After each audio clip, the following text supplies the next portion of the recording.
안녕하세요. 반갑습니다. 오늘 제가 준비한 강의의 제목은 뉴 잉글랜드 청교도가 꿈꾸던 교회라고 하는 제목입니다.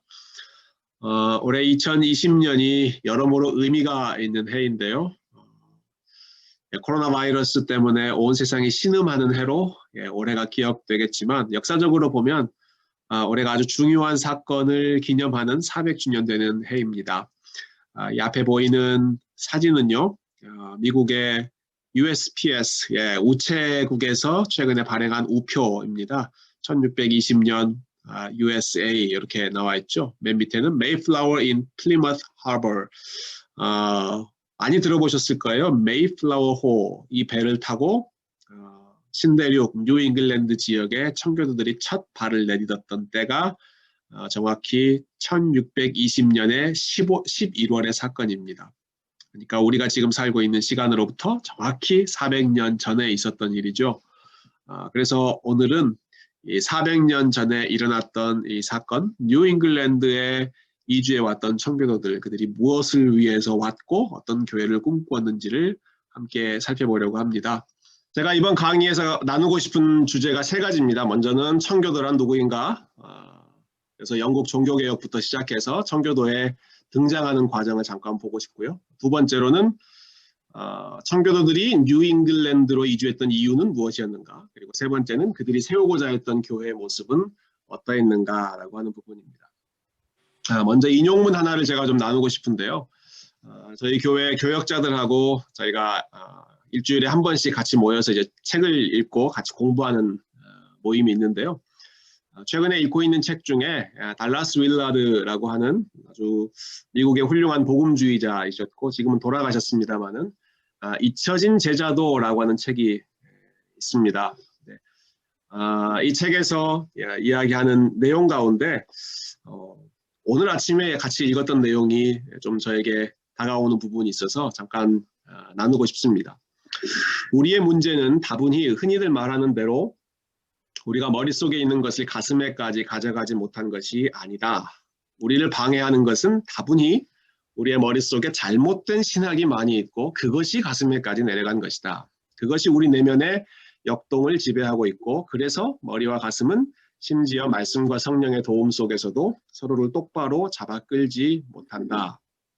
아마 읽으시면서 어떤 의도로 이런 말씀하셨는지 파악하셨을 거라고 생각합니다. 우리가 보통 그런 생각 많이 하잖아요. 머리에는 지식이 차 있는데 이게 가슴으로 내려가지 않아서 이게 참 문제다. 예를 들면 하나님에 대한 지식, 또 하나님이 사랑이시라는 걸 아는데 그 지식이 내 마음에 내려가지 않은 게 참 안타깝다라는 그러한 아쉬움을 토로할 때가 많이 있습니다. 그래서 어떤 분은 머리에서 가슴까지의 거리가 세상에서 제일 멀다 이렇게 표현하신 분들도 있고요. 근데 달라스 윌라드 교수님께서 참 흥미로운 지적을 하신 것 같아요. 머릿속에 있는 게 가슴으로 지금 내려가지 않는 게 아니라 오히려 사실은 머릿속에 잘못된 지식, 잘못된 신학 혹은 잘못된 그러한 세계관이 우리의 마음으로 내려가서 그것을 우리의 삶을 지배하는 것이 문제다. 그 부분을 지적하시는 거죠. 그러니까 포인트는 올바른 지식을 우리 머릿속에 채워놓고 올바른 신학을 아는 것이 우리의 삶 전체가 그리스도의 온전한 제자도로 걸어가는 데 도움이 된다 하는 부분입니다. 저는 그런 면에서 우리 교수님께서 하고 계시는 이 사역과 또 바울 신학원의 역할이 참 귀한 역할을 감당하고 있다고 생각하는데요. 건강한 신학을 우리 머릿속에 채우고 그것이 우리의 마음으로 내려가고 그것이 우리의 실천으로 이어질 때 건강한 제자로서의 모습이 되겠죠. 청교도와 관련해서도 저는 같은 좀 맥락에서 이 인용문을 가지고 왔는데요. 왜냐하면 청교도에 대해서 많은 분들이 이야기하지만 청교도를 잘못 이해하면서 그리고 청교도에 대한 어떠한 편견을 가지고 있으면서 그것이 우리의 마음으로 또 우리의 삶으로 이어지는 부분이 참 많이 있는 것 같아서 청교도에 대해서도 좀 잘 알고 정확히 알고 우리가 청교도 신앙을 계승하는 사람이다라는 표현을 많이 쓰는데 이런 부분에서 좀 올바른 지식을 오늘 저와 여러분이 좀 나누면 좋겠다 하는 마음으로 이 인용문을 가져와 봤습니다.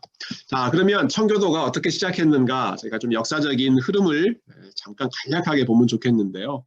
영국의 종교개혁과 연결해서 이제 청교도라고 하는 믿음의 선조들이 등장했습니다.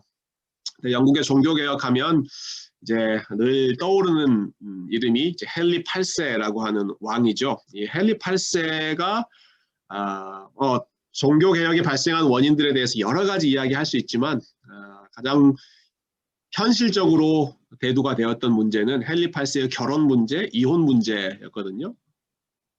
간단하게 그 복잡했던 헨리 8세의 여성 관계를 리뷰해보면 좋겠습니다. 헨리 8세가 결혼했던 정식 부인은 캐더린이라고 하는 스페인의 공주였습니다.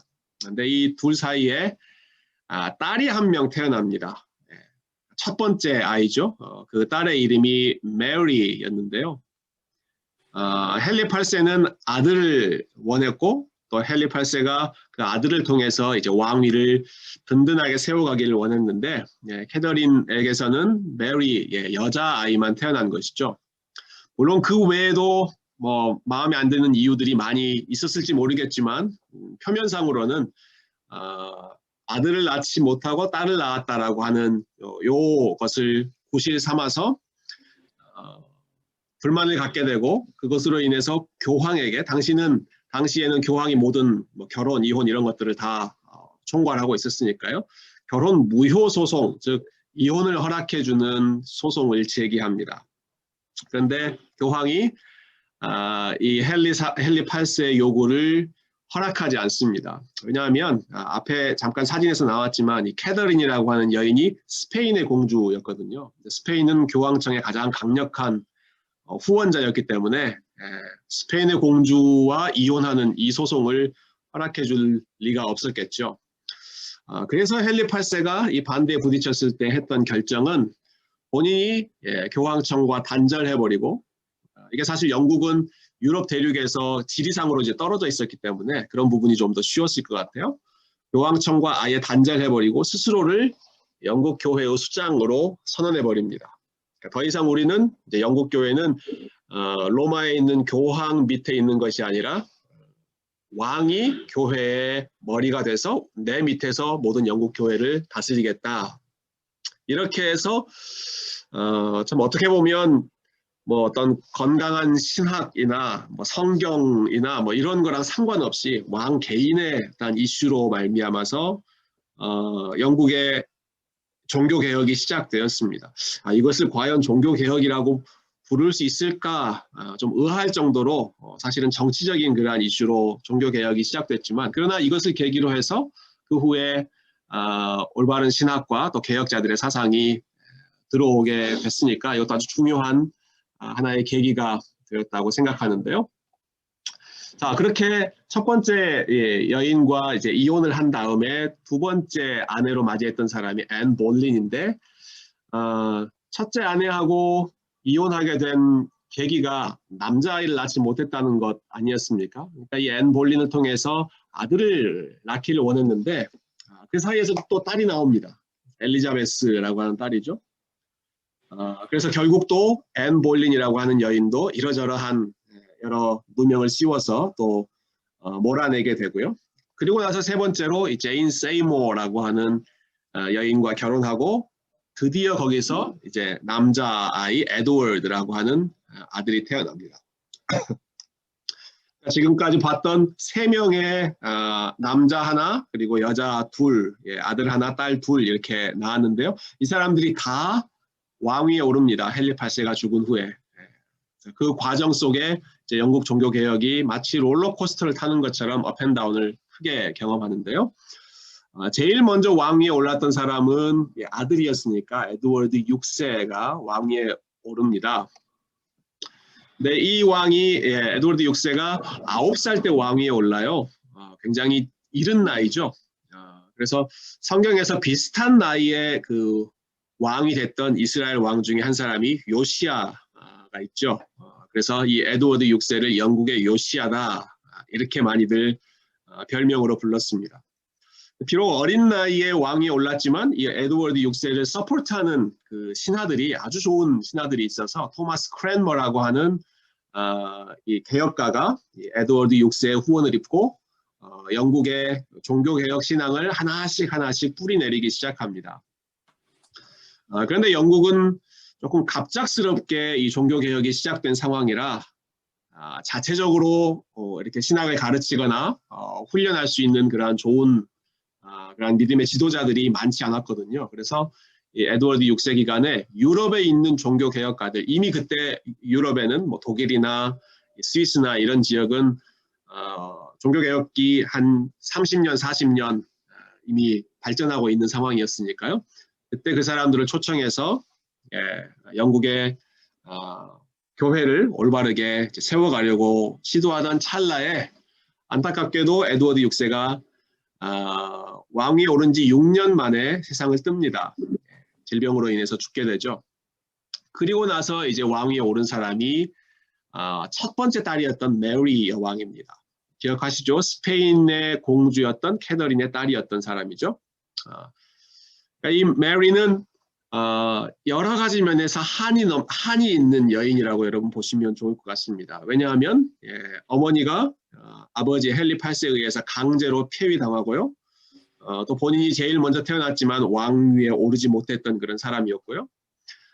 또 본인은 스페인의 가문 속에서 이제 로마 가톨릭 신자였지만 헨리 8세가 일방적으로 교회 전체를 개신교로 바꿨기 때문에 메리가 여왕이 되자마자 했던 일은 한마디로 말하면 아버지가 했던 것, 또 동생 에드워드 6세가 했던 것들을 다 캔슬하고 이전에 로마 가톨릭으로 돌아가는 것, 그 일을 메리가 했습니다. 그래서 이 메리 여왕을 그 교회사에서는 블러디 메리라고 하는 좀 아주 괴팍한 그런 별명을 붙였는데요. 피의 여왕 메리였다. 왜냐하면 이 메리 여왕이 다스리던 시기에 수백 명의 개신교 신자들과 개신교 지도자들을 핍박하고 순교하고 처형하는 일들이 있었기 때문입니다. 그리고 그 처형을 피한 사람들은 이제 유럽 대륙으로 망명을 하게 됐는데요. 이때 많이 갔던 곳이 이제 칼빈 목사님이 잘 교회를 세워나갔던 제네바 같은 곳으로 이제 많이 가죠. 여기 나오는 사진은 이제 옥스퍼드 대학교의 한 복판에 있는 사진이라고 그래요. 네, Martyrs Tower, 순교자들의 탑이라고 해서 이 탑이 세워져 있는 그 위치가 메리 여왕이 화영대를 세워놓고 옥스퍼드의 많은 이 신학생들 또 신학자들을 이곳에 화영대에서 처형했던 그러한 지점인데 그곳을 기념해서 이 순교자들의 탑이라고 하는 것을 세웠을 정도이고요. 그리고 이때 나왔던 책 중에 하나가 이제 존 폭스라고 하는 사람이 쓴 Book of Martyrs라고 하는 그 순교자들의 책이라고 하는 그래서 이 당시에 순교당했던 사람들의 이야기를 많이 기록해 놓고 있습니다. 이제 그만큼 이 메리 여왕이 다스리던 시기가 개신교 즉 종교개혁의 후예들에게는 힘든 시기였던 것이죠. 근데 이 메리 여왕도 5년 정도밖에 왕위에 오르지 못하고 5년 만에 죽게 됩니다. 굉장히 짧은 시간 이제 통치를 하게 되죠. 참 흥미롭게도 한 교회 역사 학자가 이러한 표현을 썼어요. 영국의 개신교는 결과적으로 봤을 때 메리 여왕이 만든 작품이다. 여러분 딱 들으시면 이거 아닌 것 같은데 라고 하는 생각이 좀 들지 않으세요? 메리 여왕은 개신교를 핍박했던 사람인데 왜 영국의 개신교를 메리 여왕이 만든 작품이라고 했을까? 그분의 평가는 이렇습니다. 이 메리 여왕 때문에 그 피난간 유럽 대륙으로 피난 갔던 사람들이 많이 있었잖아요. 그 사람들이 한 5년 정도 당시에 유럽의 최고 발전된 그러한 종교개혁 신학을 그곳에서 배우고 그리고 나중에 영국으로 돌아와서 영국 교회를 크게 세워가는 사실 이 사람들이 이제 청교도로 불리게 되는 그런 사람들이었거든요. 메리 여왕 때문에 박해를 받았던 사람들이 유럽에서 훈련을 받고 돌아온 것 이게 메리 여왕의 컨트리뷰션 중에 하나다 이렇게 평가한 것이고요. 또 한 가지는 너무 잔인하게 사람들을 처형하고 화형시키고 죽이다 보니까 원래 로마 가톨릭에 익숙했던 사람들조차도 너무 끔찍하다 해서 이 메리 여왕에 대한 마음이 떠나게 된, 우리가 소위 정이 떨어졌다고 할까요? 너무 가혹하게 통치하니까 그 잔인한 모습에 대해서 좀 마음이 떠나는 그러한 결과가 나타났고요. 그리고 세 번째로는 순교자의 피가 교회의 씨앗이다라고 하는 것은 초대교회 터툴리안이라고 하는 교부가 이미 오래전에 남겼던 아주 유명한 말이죠. 영국의 그 종교개혁이 시작되고 나서 메리 여왕이 다스릴 때 순교했던 사람들이 결국은 교회를 세우는 씨앗이 되었다는 것입니다. 어떤 면에서 그랬는가?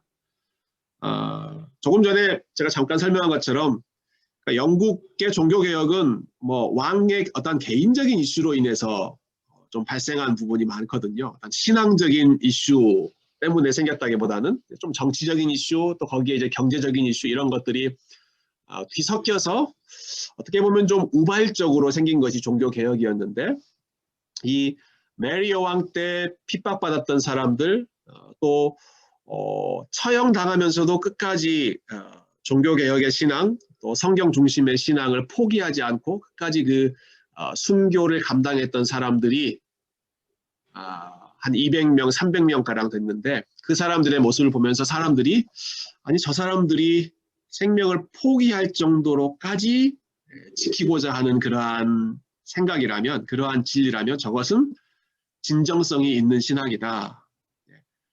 생명을 바꾸면서까지 지키고자 했던 그 종교개혁의 신앙, 신념 이런 것들을, 그게 그 내용이 뭔지는 잘 모르지만 저렇게까지 희생할 정도면 뭔가 있지 않겠느냐 하는 그 신학의 진정성을 확인하게 된 것이 메리 여왕의 통치 가운데 일어났던 그런 결과였습니다. 자, 이렇게 이제 메리 여왕이 죽은 다음에 이제 엘리자베스 1세가 왕위에 이제 마지막으로 등극하게 되는데요. 이때 비로소 이제 청교도주의가 등장하게 됩니다. 청교도인들이 역사의 무대에 등장하게 되죠. 이 엘리자베스의 종교 정책은 한마디로 말하면 이제 중도 정책이라고 부를 수 있습니다. 굉장히 정치적인 선택을 한 건데요.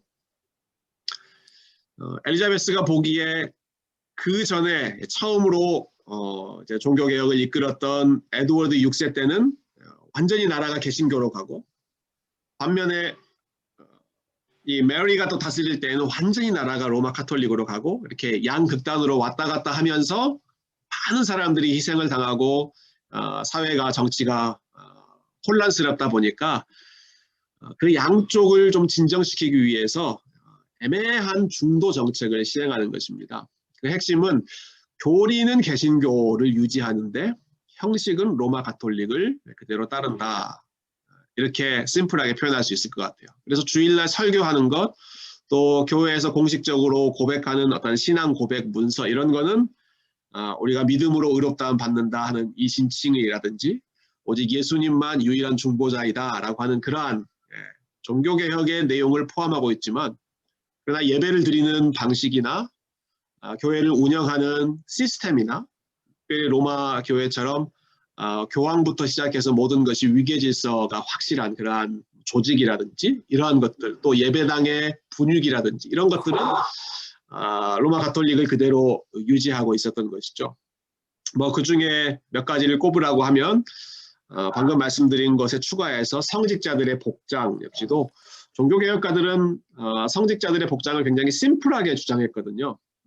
만인 제사장 교리를 주장하면서 목회자나 또 성도나 하나님 앞에서 영적인 면에서 봤을 때는 우리가 평등한 사람이기 때문에 굳이 복장으로 서로를 구별하지는 할 필요가 없다라고 하는 게 이제 종교개혁가들의 주장 중에 하나였습니다. 물론 여기에도 좀 입장 차이가 있긴 하지만 전반적으로 그랬습니다. 또 로마 가톨릭에 있는 뭐 대부, 유아 세례를 받을 때 대부 또 대모 이러한 사람들이 함께 그 예식에 참여하는 이런 것들도 이제 로마 가톨릭에 남아 있는 모습들인데, 그것을 엘리자베스 때는 영국 국교회가 그대로 따랐던 것이죠.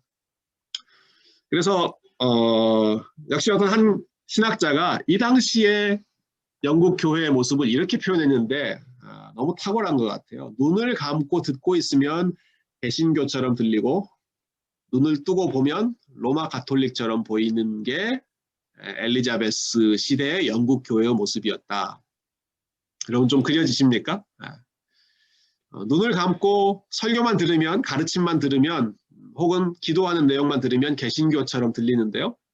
근데 귀를 닫고 눈을 뜨고 보고 있으면 로마 가톨릭처럼 보이는 그러한 종교가 영국의 엘리자베스 시대의 종교개혁의 모습이었다라고 하는 것이죠. 교회의 모습이었다는 것이죠.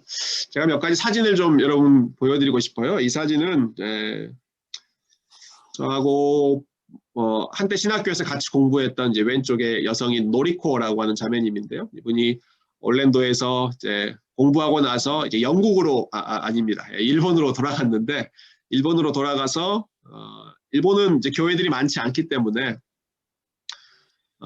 이제 교회를 찾다가 영국 국교회, 우리식으로 말하면 영국 성공회에서 신앙생활을 계속 이어갔거든요.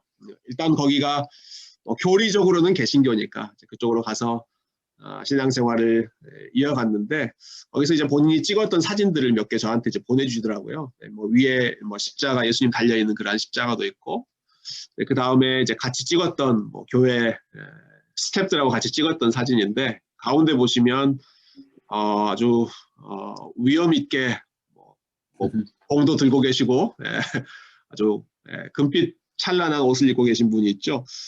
그 지역의 주교라고 하시더라고요. 그 지역의 주교가 그 주에 뭐 특별하게 방문해서 이제 사람들이 같이 찍었던 사진이라고 그래요. 근데 이러한 화려한 의복들이 그 소위 청교도들의 눈에 거슬렸던 거죠. 이런 것들을 딱 봤을 때 뭔가 이제 옛날에 본인들이 핍박받았던 그러한 생각들을 하게 되는 겁니다. 이런 성직자의 의복도 이제 청교도들한테는 거슬렸고요. 이 사진은 제가 있는 조지아의 이제 사바나라고 하는 지역에 있는 한 영국 성공회 에피스코폴 처치의 그 예배 장면, 교회 홈페이지에 나와 있는 사진인데 이걸 보면 뭔가 우리의 그 예배랑은 좀 다른 것이 확실하게 느껴지죠. 그 예배당의 중앙에 강대상 말씀을 전하는 자리가 아니라 이곳이 성찬을 하는데 성찬도 우리와 같은 방식이 아니라 굉장히 화려하게 이렇게 하면서 뭔가 제사를 드리는 것과 같은 그러한 분위기가 이 영국 성공회 국교회 가운데 있습니다. 이 사진은 좀 더 이제 확대해 보면 바로 밑에는 여러 성인들의 얼굴을 또 조각해서 또 그 앞에서 같이 예배하고 기도하는 그러한 모습들도 있었죠. 그러니까 이제 성교도들이 보고 봤을 때는 뭐 종교개혁이 되고 개신교 교회가 세워졌다고 하지만 이러한 여러 가지 잔재들이 로마 가톨릭의 잔재들이 남아있는 모습을 보면서 이곳에서 예배를 양심껏 하나님 앞에서 깨끗한 양심으로 드릴 수 없다. 이런 부분에 대해서 이제 반대하고 이런 것까지도 우리가 성경 중심으로 정화시켜야 한다. 퓨리파이 시켜야 한다. 그래서 이제 나왔던 것이 퓨리턴 청교도라는 것이죠. 교리만이 아니라 교회의 모든 프랙티스와 예배와 이런 부분들도 성경 중심으로 개혁하자, 철저하게 개혁하자라고 하는 것이었습니다. 이 시대에 몇 가지 논쟁들이 있었습니다. 청교도들이 두드러지게 성장하게 됐던 논쟁들인데요. 먼저는 설교 논쟁이었는데요. 청교도들은 말씀 연구하는 모임을 정기적으로 가졌습니다. 아마 지금 우리 바울 신학원에서 하고 있는 그러한 모임이죠. 각 지역에서 사역하고 있는 목회자들이 함께 모여서 당시에는 이것을 이제 prophesying meeting이라고 불렀는데요. 정해져 있는 본문을 놓고 같이 성경 공부를 하고 한 사람이 또 설교를 하고 때로는 평신도들이 와서 그 설교를 들으면서 함께 말씀으로 성장하는 그러한 모임이 활성화됐는데 엘리자베스 여왕은 이런 거 하지 마라 라고 금지를 내렸습니다. 대신 영국 국교회에서 정해놓은 그 설교 가이드라인이 있었거든요. 설교 안내서나 뭐 공동 기도서나 이런 것들을 의무적으로 설교자가 직접 말씀을 연구해서 가르치려고 하지 말고 교회에서 잘 정리해 놓은 설교문들이 있으니까 그걸 따라서 예배를 인도하라라고 하는 것이죠. 예. 그러면서 청교도들이 자주 모였던 그런 설교 모임을 폐지하는 그리고 여기에 따르지 않는 사람들을 핍박하는 그런 정책을 실시했습니다. 여기에 이제 반대하면서 우리는 말씀을 포기할 수 없다. 끝까지 저항했던 사람들이 이제 청교도들이었죠. 교회 정치에 관해서도 좀 논쟁들이 있었어요.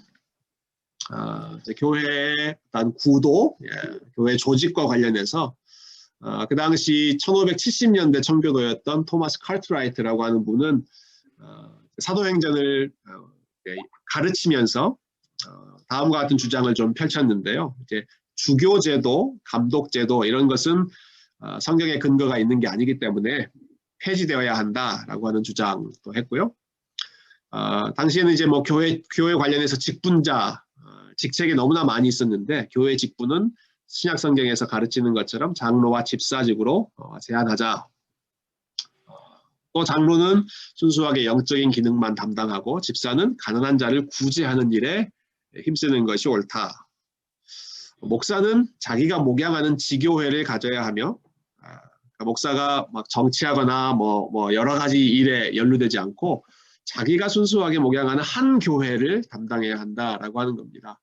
예, 한 목사가 여러 교회를 담당하는 것이 그 당시에 있었던 모습이거든요. 한 교회를 목양하고 그 교회의 성도들을 신앙적으로 지도해야 한다. 또 그 목사는 각 교회 성도들의 민주적인 선거에 의하여 선출되어야 한다.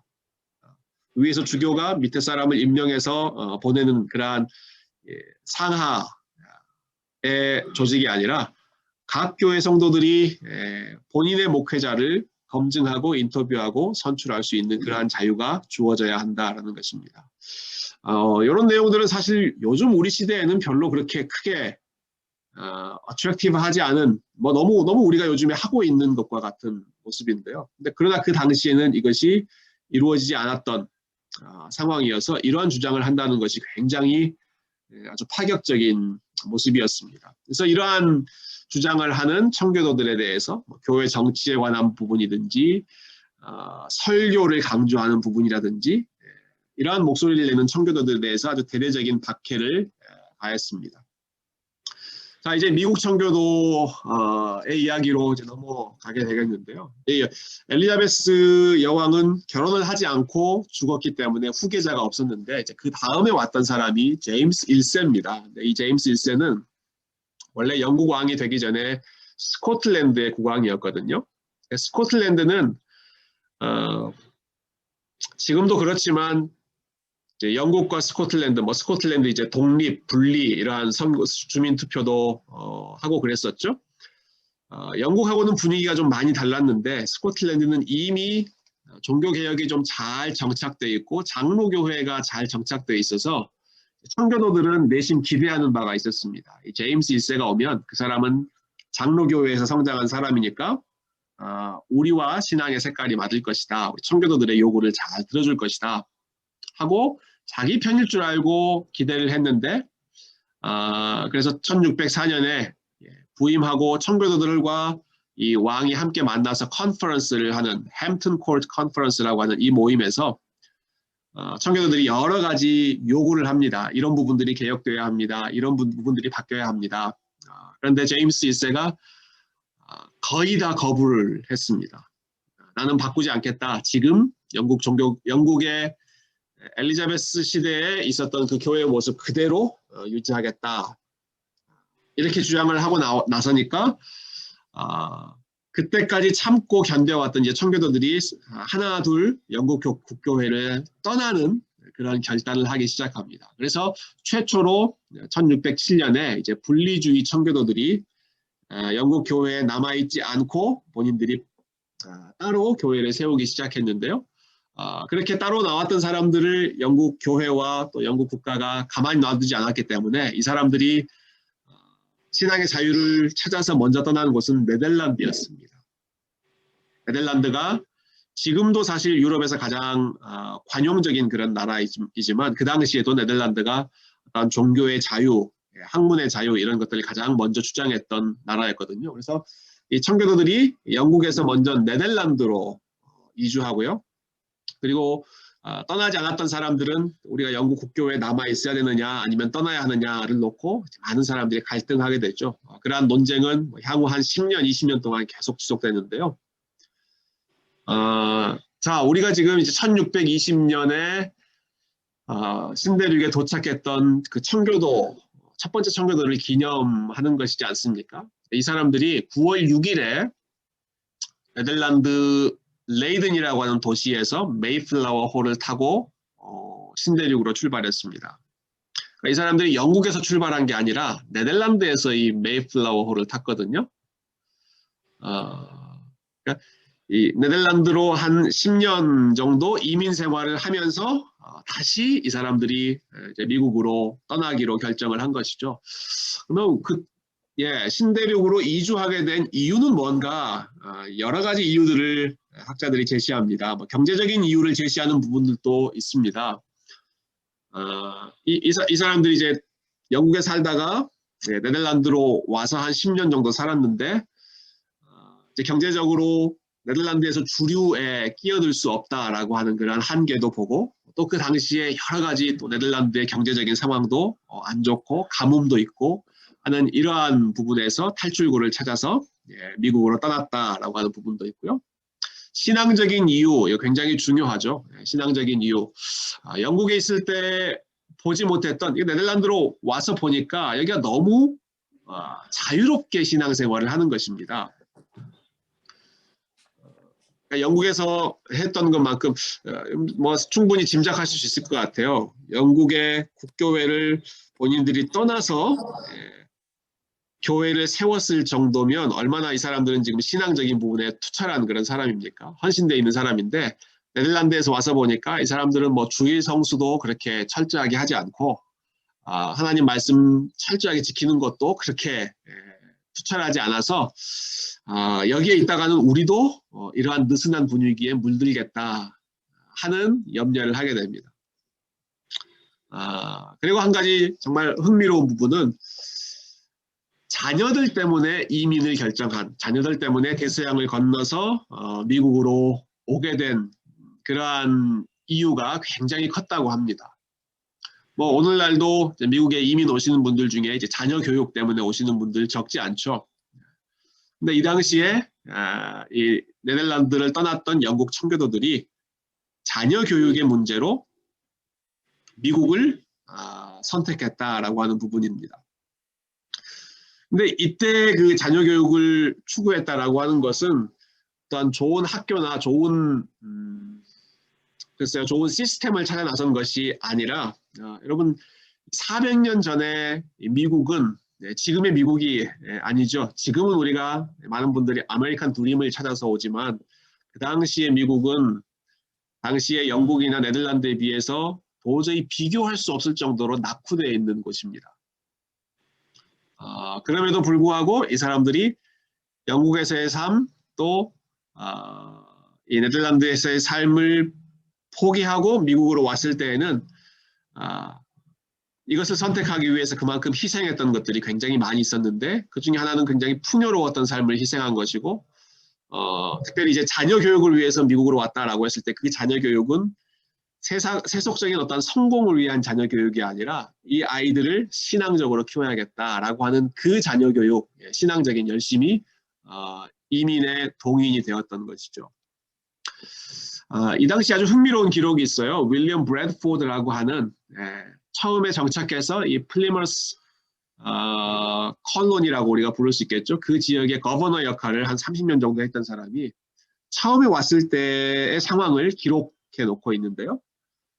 본인들이 왜 이주하게 됐는지 몇 가지 이유를 제시하는데 이 부분을 좀 읽어보면 여러분들이 그 상황을 좀 더 잘 아실 수 있을 것 같아요. 제가 한번 읽어볼게요.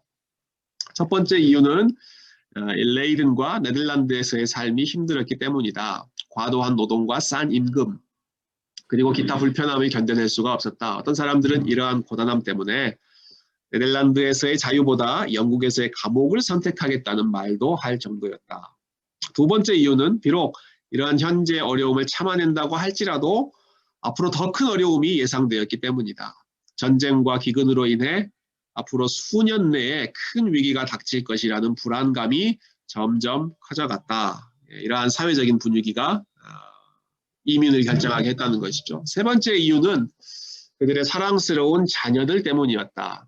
부모들을 슬프게 만들었던 것은 많은 자녀들이 네덜란드에서 젊음의 방탕함 속으로 빠져들어갔고 그 지역의 다양한 유혹, 즉 화려하고 위험한 방향으로 향해 가고 있다는 사실이었다. 그들은 자녀들이 타락하고 부패할 것을 심각하게 걱정했다.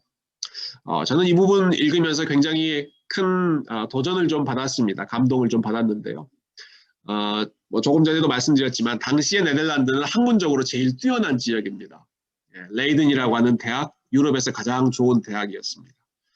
그리고 네덜란드 경제적으로도 가장 앞서가는 그런 나라였거든요. 근데 이 당시에 청교도들이 여기에서 우리 아이들을 키우다 보면 이 젊음의 방탕함, 또 이 화려한 문화, 경제적으로 풍요로운 이 문화에 젖어서 신앙생활 다 잃어버리겠다, 신앙 다 떠나버리겠다 하는 것을 걱정하고 아무것도 없는 미국으로 건너가기로 결심했다라고 하는 거죠. 그들이 가지고 있었던 신앙에 대한 투철함이 어느 정도였는지를 단적으로 보여주는 한 예가 자녀들의 신앙교육 위에 그 풍요로웠던 네덜란드와 영국에서의 삶을 포기했다 하는 부분에서 나타나는 것 같습니다. 또 마지막 네 번째 이유는 세상의 먼 지역에서 그리스도의 왕국의 복음을 전파하고 진전시키기 위해서였다. 미국의 인디언들에 대한 원주민들에 대한 소식도 들었기 때문에 그들을 위해서 그들에게도 복음을 전한다라고 하는 이러한 선교적인 이유도 메이플라워 홀을 타게 됐던 중요한 이유 중에 하나였습니다. 자, 그렇게 해서 9월 6일에 메이플라워 홀을 타고 이제 네덜란드를 떠나고요. 그때 총 102명의 승객들이 메이플라워 홀을 타고 미국으로 건너오는데요. 1620년 11월 9일에 매사추세츠 뉴잉글랜드 지역에 있는 케이프 코드라고 하는 지역을 발견하고 그리고 거기에 이제 배에서 내리고 첫 발을 내딛었던 순간은 1620년 11월 11일이었습니다.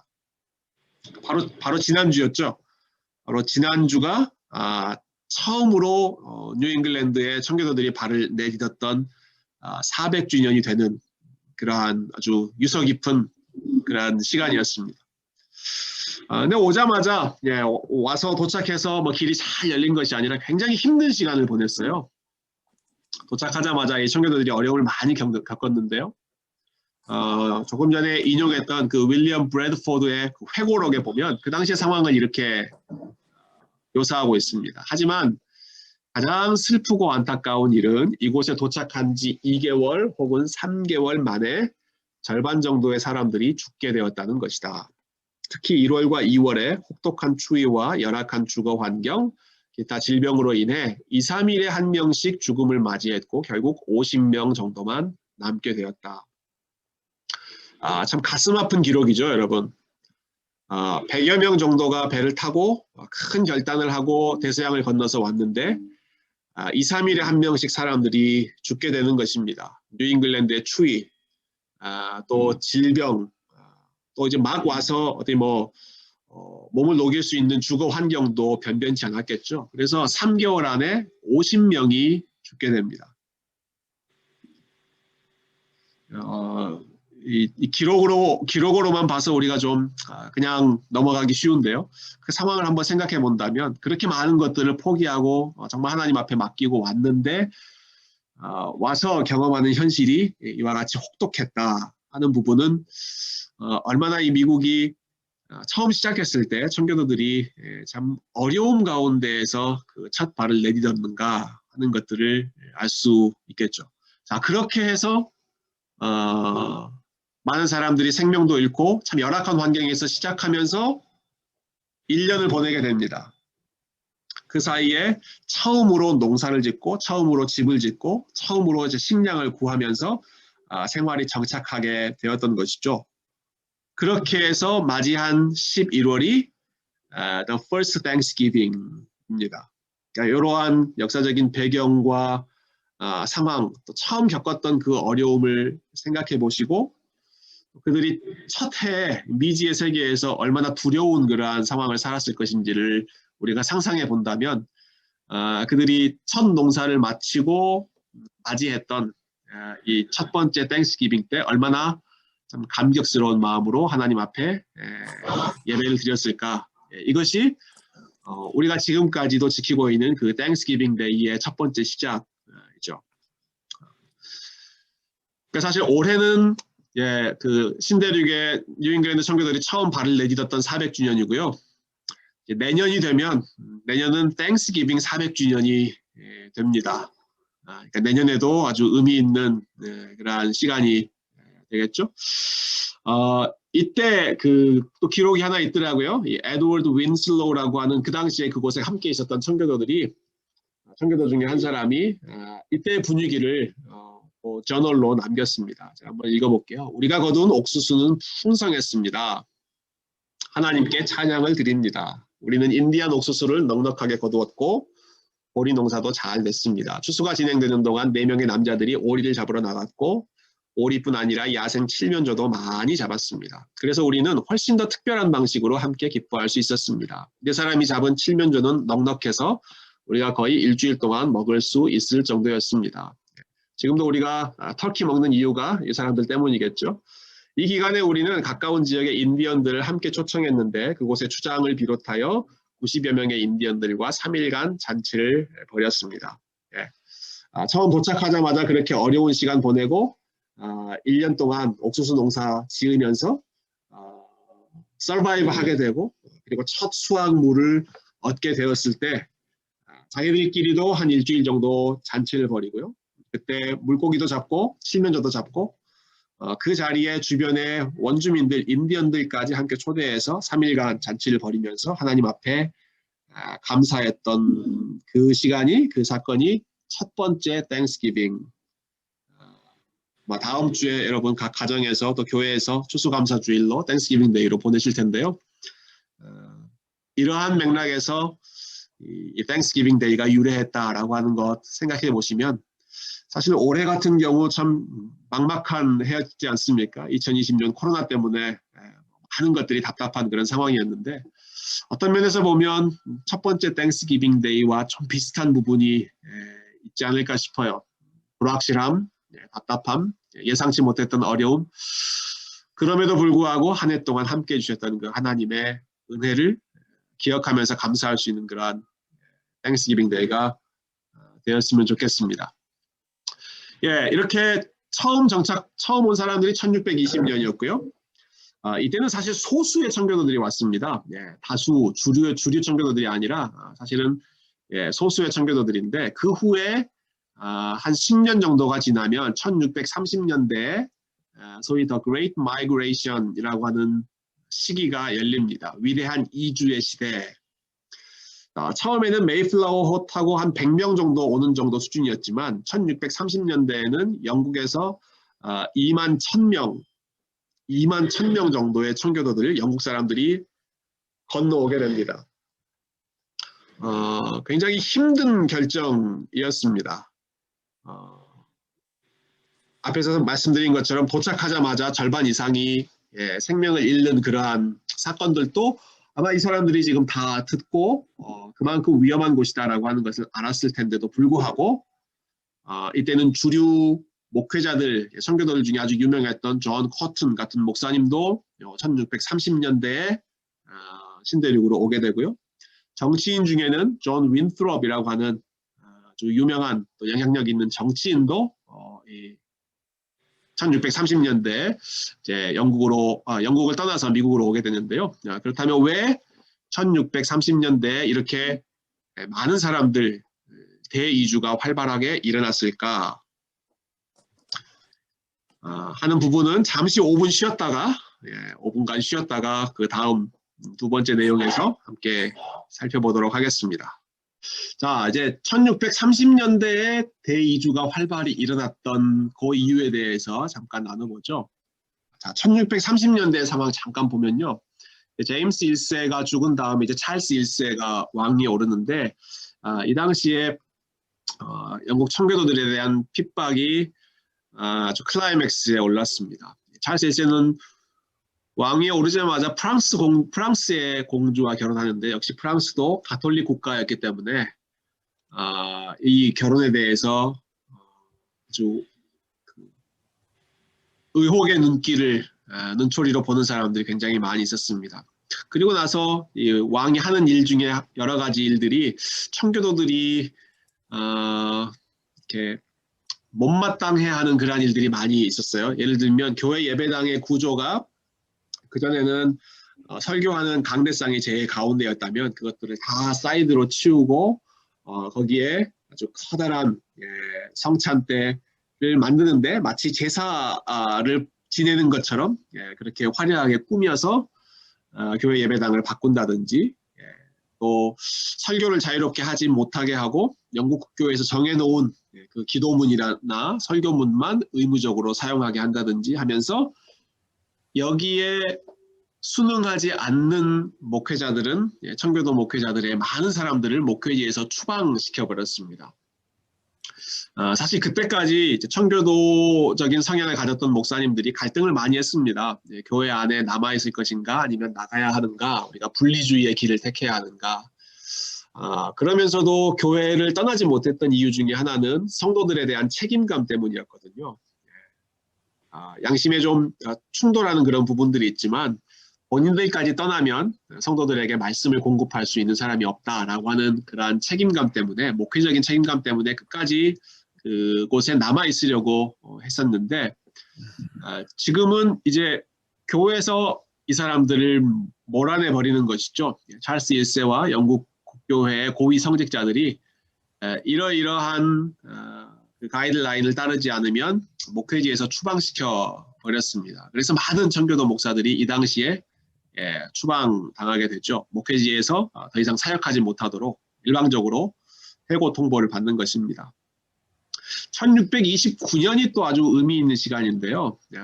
찰스 1세가 1629년에 영국 의회를 해산시켜 버립니다. 영국은 왕도 다스리지만 의회가 옆에서 견제하는 그러한 국가였잖아요. 그리고 영국 의회 안에는 케임브리지 대학 출신의 이제 청교도의 아주 호의적인 그러한 정치 지도자들이 많이 있었거든요. 그런데 이 의회가 본인에게 계속 견제를 하니까 이 찰스 1세가 의회를 아예 해산해버리고 10년 동안 의회 소집하지 않고 그냥 혼자서 다 나라를 다스리기로 합니다. 그래서 이 의회 안에 있던 정치 지도자들 역시도 왕을 견제할 수 없고 강제로 거기서 쫓겨나게 되는 아주 어두운 시기가 청교도들에게 펼쳐졌던 것이죠. 이러한 상황 속에서 이제 많은 사람들이 더 이상 그 상황에서 버틸 수가 없기 때문에 미국이라고 하는 곳으로 이주하게 되는데요. 저는 이런 상황이 사도행전 8장에 나오는 상황하고 좀 흡사한 부분이 있는 것 같아요. 사도행전 8장에는 예루살렘 교회에 핍박이 일어나는 장면이잖아요. 스데반의 일로 교회에 핍박이 일어나고 그래서 사도 외에는 모든 사람들이 다 흩어졌다라고 기록하고 있죠. 그래서 그 흩어진 사람들이 이전에 가지 않던 사마리아로도 가고요. 그 흩어진 사람들이 이전에 만나지 않았던 안디옥에 가서 이방인들에게도 헬라인에게도 복음을 증거하는 그러한 내용, 하나님의 교회가 확장되는 역사가 그때 일어났는데 자발적으로 사마리아, 안디옥으로 갔다기보다는 핍박으로 인해서 흩어지게 되는 그러한 상황으로 하나님께서 몰아가시는 것이 사도행전 8장의 상황과 또 이 1630년대 어간의 영국 교회의 상황, 또 청교도의 상황이 좀 연결될 수 있는 것 같습니다. 그들이 오랫동안 그 갈등하고 있었지만 사실 교회를 떠나지 않는 상황이었는데 오히려 핍박으로 인해서 영국 교회 안에 남아있지 못하게 됨으로써 대서양을 건너서 미국으로 건너오게 되는 그러한 결단을 하게 되는 것이죠. 그 중에 한 사람이 존 윈트롭이라고 하는 분입니다. 이분은 이제 매사추세츠 콜로니 식민지의 주지사로 선출되고 오랫동안 주지사로 있으면서 정말 뉴잉글랜드 청교도의 정치 지도자로서 중요한 역할을 했던 분인데요. 이분이 중심이 돼서 1630년에 한 10년 전에는 메이플라워호를 타고 왔다면 30년에는 이제 아르벨라라고 하는 배와 그 외에 또 7척의 배가 함께 영국을 떠나서 미국으로 건너오게 됩니다. 근데 그 오는 여정 중에 그 배 위에서 이 존 윈트롭이 아주 유명한 설교를 하게 돼요. 설교 제목이 A Model of Christian Charity, 기독교적인 사랑의 모델이라고 하는 제목의 설교를 하는데 이 설교가 미국의 역사 가운데 가장 유명한 설교 중에 한 편이 됩니다.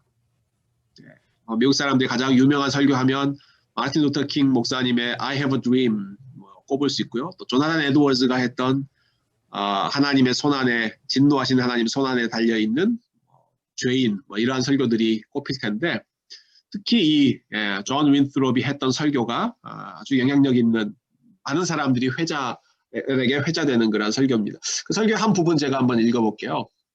이제 배를 타고 오면서 앞으로 우리가 꿈꾸는 세우고자 하는 그런 사회에 대한 비전을 함께 나누는 것입니다. 우리는 스스로 그리스도의 지체라고 부르는 동료입니다. 그리고 우리가 이전에는 몇 마일씩 떨어진 곳에 살았고 아주 다른 곳에서 일했지만 이제는 스스로 이 사랑의 끈에 묶인 채로 사랑을 실천하며 살아야 합니다. 또한 우리는 공적인 배려가 모든 개인적인 관심보다 늘 우선하게 해야 합니다. 왜냐하면 공공의 영역이 파괴된 곳에서는 개인적인 영역이 유지될 수 없기 때문입니다. 이렇게 하는 목적은 우리의 삶을 개선하여 주님을 더 잘 섬기고 그리스도의 몸을 위로하며 성장시키기 위함입니다. 그리스도의 몸의 지체로서 우리와 우리 후손들이 이 악한 세상에 물들지 않고 주님을 섬기며 우리의 구원을 이루어가야 합니다. 따라서 우리는 우리 자신을 언덕 위에 세워진 도시로 여겨야 합니다. 모든 사람들의 눈이 우리를 향하고 있습니다. 만일 우리가 이 일에 있어서 우리 하나님께 잘못 행한다면 하나님께서는 우리에게서 도움의 손길을 거두어 가실 것이고 우리 모두는 세상의 조롱거리가 될 것입니다. 여기 제가 빨갛게 하이라이트 해놓은 부분이 자주 인용되는 부분입니다. 언덕 위에 세워진 도시, City upon a hill. 이건 마태복음 5장에 나왔던 예수님께서 하셨던 말씀이죠. 너희는 언덕 위에 세워진 도시와 같다. 근데 이 구절을 인용하면서 존 윈트롭이 우리가 앞으로 세우는 공동체는, 우리가 앞으로 세우는 나라는 온 세상 가운데 언덕 위에 세워진 도시와 같은 그런 나라가 될 것입니다. 그렇게 만들어가면 좋겠습니다. 라는 비전을 함께 나눈 것입니다. 그 후에 최근에도 제 기억으로는 트럼프 대통령도 그 대통령 취임 연설할 때 이 표현 그대로 썼던 기억이 나는데요. 우리는 City upon a hill이다. 온 세상이 우리에 대해서 주목하고 있다. 라고 하는 부분이죠. 근데 여기서 말하는 이 City upon a hill은 그냥 단순히 힘있고 아주 영향력 있는 그러한 나라 정도가 아니라 그 앞부분에 나왔던 것처럼 그리스도의 사랑으로 겸손함으로 우리가 하나 되어 있는 공동체, 하나님과 언약을 맺고 우리가 서로 언약을 맺으면서 나의 유익보다 공적인 사회, 공동체의 유익을 더 먼저 세움으로써 기독교적인 사랑이 무엇인지 이거를 진짜 세상 가운데 보여줄 수 있는 그런 언덕 위에 세워진 도시를 한번 세워보자. 이게 그 주류 청교도들이 뉴잉글랜드 지역으로 이주하면서 가졌던 꿈이었습니다. 이 설교를 했던 사람이 이제 존 윈트롭 정치인이었지만 뿐만 아니라 그 후에 존 윈트롭이 먼저 온 다음에는 존 코튼, 토마스 후커 이런 분들이 청교도 목사님들이거든요. 목회자들이 함께 그 길을 선택해서 이제 배를 타고 뉴잉글랜드로 오게 되죠. 참 흥미로운 것은 이런 목사님들, 목회자들이 떠났을 때 그들이 영국에서 목회하던 그 지역의 교회의 회중들도 성도님들도 함께 이민을 가기로 결정했다는 기록이 굉장히 많이 나옵니다. 우리 목사님이 미국으로 간다라고 했을 때 본인들도 함께 영국을 떠나서 우리도 그곳에서 이 목사님의 말씀을 들으면서 신앙생활을 하겠다. 그러니까 이 떠났던 청교도 목사님들의 영적인 영향력이 얼마나 컸는지도 우리가 알 수 있고요. 반면에 자기들의 그 삶을 포기하면서 새로운 지역으로 이주하기로 이민을 떠나기로 결심했던 이 성도들의 어떤 신앙의 순수함에 대한 열심도 얼마나 대단했는가 하는 것 좀 살펴볼 수 있는 부분이죠. 뭐 여러분 그런 일이 없을 거라고 저는 예상하지만 혹시 여러분 교회 목사님께서 나는 이런 비전으로 내가 다른 나라로 가겠습니다라고 했을 때 그러면 저도 같이 따라가겠습니다 라고 말할 수 있는 사람들이 과연 얼마나 있을까. 근데 그 당시에 영국의 청교도들이 그러한 결단을 했다는 것이 참 놀랍죠. 자, 그렇게 넘어왔던 사람들이 1630년대에 총 2만 1000명 정도였고요. 이 사람들은 스스로를 뉴 이스라엘, 새로운 이스라엘이라고 부르면서 이제 본인들이 이제 출애굽기에 나오는 이스라엘 백성들처럼 이집트를 나와서 새로운 땅, 가나안 땅으로 들어가고 있는 믿음의 여정을 하는 사람들로 생각했습니다. 그래서 도착한 이 신대륙의 땅을 뉴 잉글랜드라고 부르죠. 영국의 그 삶을 그대로 이어가면서 뉴 잉글랜드, 새로운 영국이다. 그래서 지금 이제 뭐 매사추세츠, 커네티컷 이런 지역을 지금도 뉴 잉글랜드라고 부르지 않습니까? 그 지역에 이제 정착했는데요.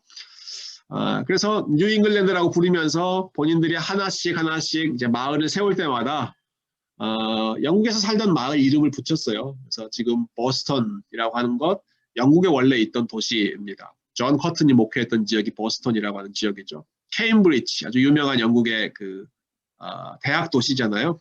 지금 하버드가 있는 곳의 행정구역상 이름이 케임브리지이고요. 또 플리머스, 처음 정착했던 그 플리머스도 원래 영국에 있던 그 항구 도시인데 도착해서 영국에 있는 그 도시 이름들을 다 하나씩 붙이면서 정착하게 되는 것이죠. 뭐 뉴욕도 마찬가지죠. 사실 요크라고 하는 영국의 큰 도시를 새롭게 만든 곳이 이제 뉴요크가 되는 것이죠. 자, 그러면 이렇게 비전을 가지고 왔던 사람들이 꿈꿨던 교회는 어떤 교회인가? 한 3가지 정도 잠깐 나눠보고 싶은데요. 첫 번째는 제일 먼저 했던 것이 교회 멤버십을 강화하는 거였습니다. 당시에 영국 교회는 국가교회 시스템이었습니다. 국가교회라고 하는 것은 모든 국민이 다 교인이었다라고 하는 말입니다. 그러니까 태어나자마자 본인의 선택과 상관없이 태어나서 유아세례를 받으면 자동적으로 국가교회의 교인이 되고요. 그리고 성장하면 본인의 뭐 믿음이 있건 없건 계속 그 국가교회의 교구 시스템 안에 소속되어 있는 멤버가 되는 것이죠. 그래서 청교도들이 영국에 있으면서 제일 정말 안타까워했던 것이 교회는 순수하게 믿음의 공동체가 되어야 하는데 이 교회 안에 믿음과 상관없이 들어와 있는 사람들이 너무나 많다 하는 것을 안타깝게 여겼습니다. 물론 이것은 오늘날 우리 시대의 교회도 마찬가지죠. 지상에 있는 교회는 완전한 교회일 수가 없기 때문에 언제나 참된 신자와 또 그렇지 않은 신자들이 뒤섞여 있는, 예수님의 비유를 빌리자면 알곡과 가라지가 섞여 있는 것이 이 땅에서의 교회의 현실이지만 그러나 그 상황 속에서도 알곡이 더 많은 주류를 이루는 그러한 교회, 신앙이 중심이 되는 그러한 교회를 세우고자 했던 것이 청교도들이고요.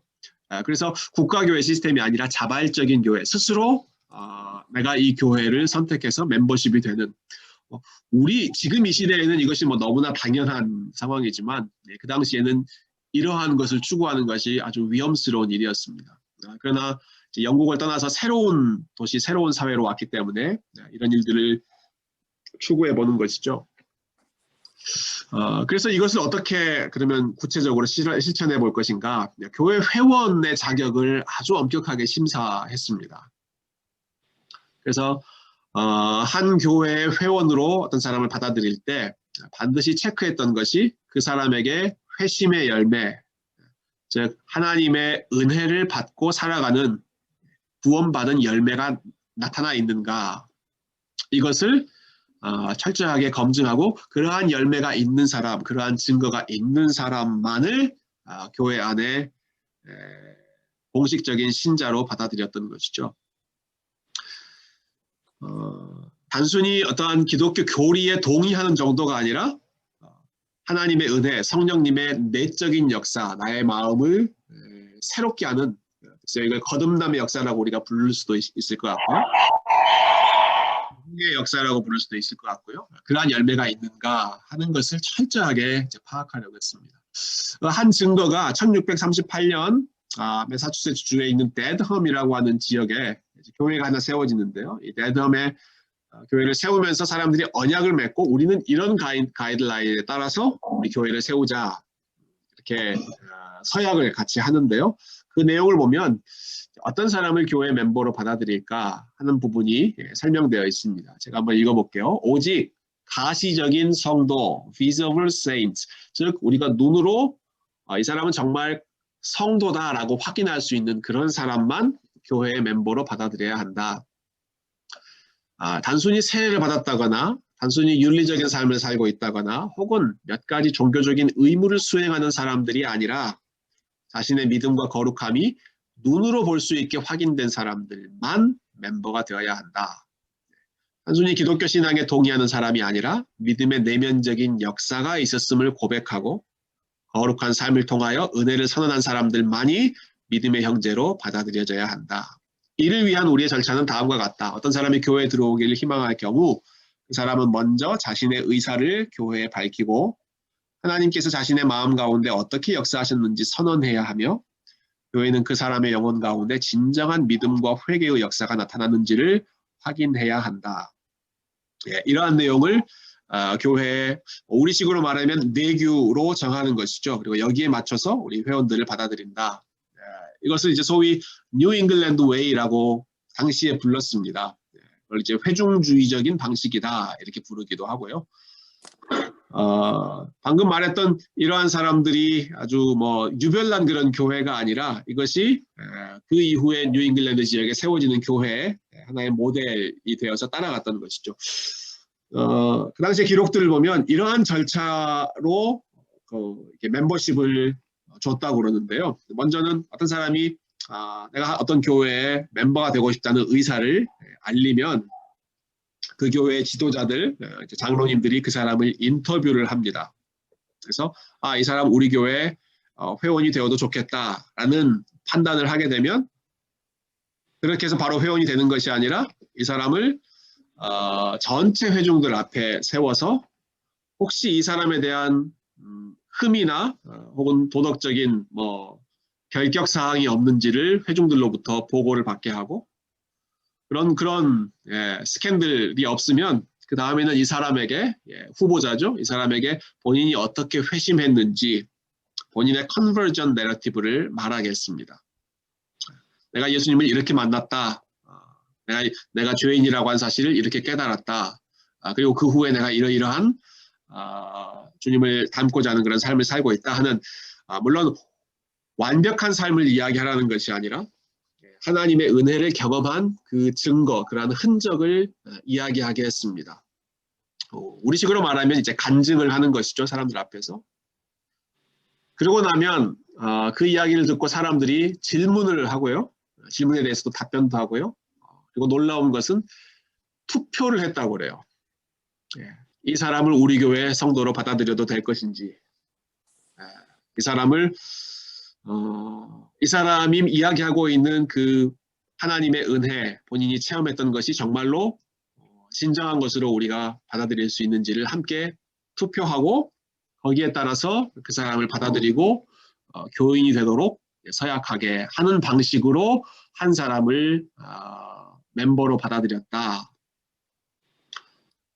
정말 복잡한 과정이지 않습니까? 정말 철저하게 했죠. 여러분 행여나 여러분 교회 가셔서 예전에 청교도들이 이렇게 했습니다. 여러분 목사님들에게 이렇게 요구하시면 목사님들이 굉장히 부담스러워하실 것 같아요. 저도 이야기를 들으면서 우리 교회 어떻게 하면 좀 멤버십을 강화해야 할까 이제 고민하지만 이렇게 할 수 있을까 하는 좀 숙제로 좀 생각하긴 하는데요. 이렇게 철저하게 사람들을 검증했다면 도대체 누가 교회의 멤버가 되려고 했을까? 좀 그러한 의문도 들잖아요. 그래서 놀랍게도 1640년대 70%의 그 지역, 데드햄 지역의 성인들이 교회 회원이 되었다. 물론 이렇게 된 데에는 하나님께서 아주 그 지역에 특별한 부흥을 허락하셨기 때문에 가능한 일이기도 했습니다만은 철저하게 교회가 멤버십의 퀄리티를 유지하려고 했던 그런 노력이 나타나는 것이죠. 이것과 연관해서 우리가 함께 좀 기억하고 싶은 내용은요. 그렇다고 해서 너무 철저하게 완벽한 그러한 자격을 요구했던 것은 아니라는 점도 같이 기억했으면 좋겠습니다. 그러니까 목회적인 유연성을 발휘했던 것이죠. 조금 더 한 10년 정도 뒤에 나오는 케임브리지 플랫폼이라고 하는 그 문서에 보면 이것은 한 교회가 아니라 여러 그 뉴잉글랜드 지역의 교회 대표자들이 모여서 공식적으로 만들어 놓은 문서인데요. 거기에 관해서 그 회원 가입과 관련해서 이렇게 설명하는 부분이 있어요. 가장 연약한 정도의 믿음을 가진 사람이라 하더라도 교회 회원으로 받아들여야 한다. 왜냐하면 연약한 그리스도인이라고 할지라도 그가 진지한 마음이라면 교회의 회원에게 필요한 믿음과 회개와 거룩함의 실체를 가지고 있기 때문이다. 연약하지만 진지한 그리스도인들은 부드럽고 긍휼한 마음으로 대해야 한다. 지나치게 가혹한 검증은 피해야 한다. 또한 어떤 사람이 과도한 두려움이나 기타의 문제로 인해 자신의 신앙 상태를 공개적으로 말하기 어려운 경우에는 장로들이 개인적으로 면담을 하고 그 결과를 교회에 알리는 것도 가능하다.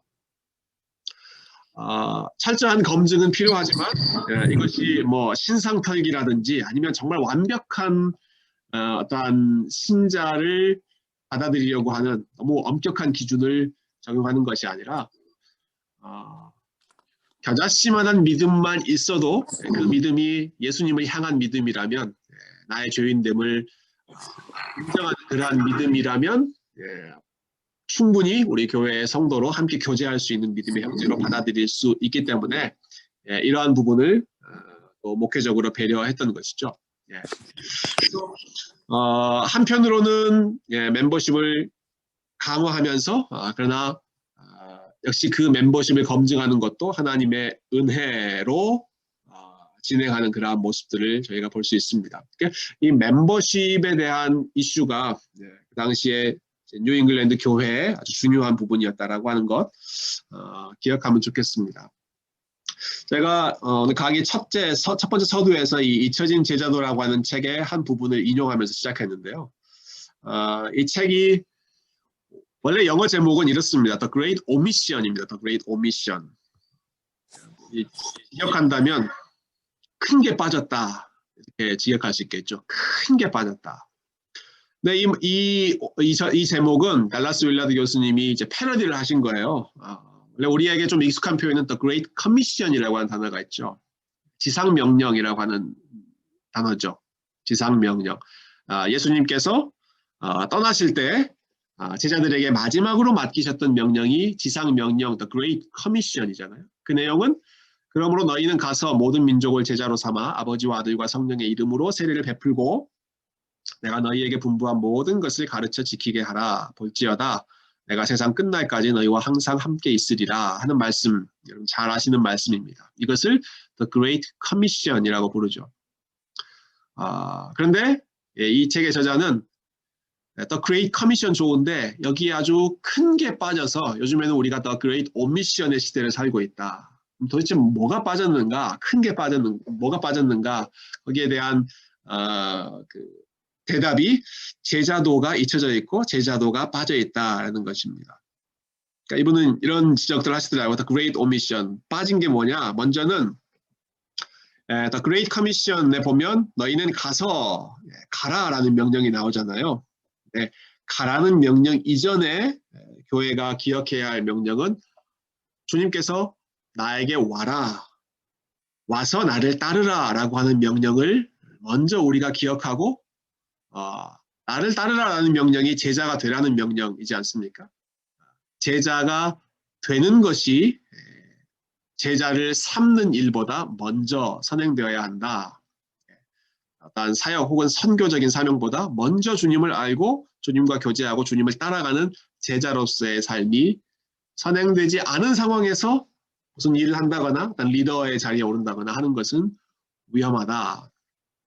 또 두 번째로 지적하는 빠져있는 것, 그것을 이 제자로 삼아라고 하는 표현에서 찾으셨습니다.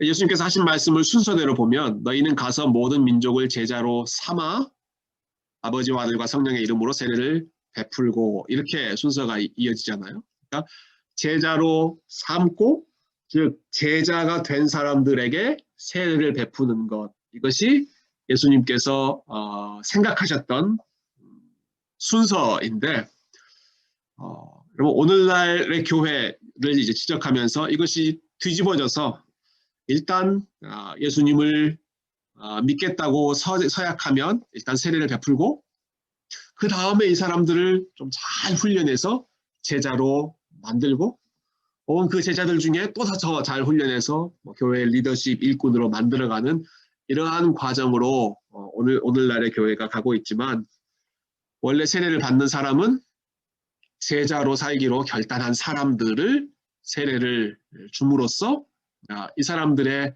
어떤 공동체 의식, 주님에 대한 헌신이 확실하게 검증되어 있는 것을 보고 세례를 준다는 것이죠.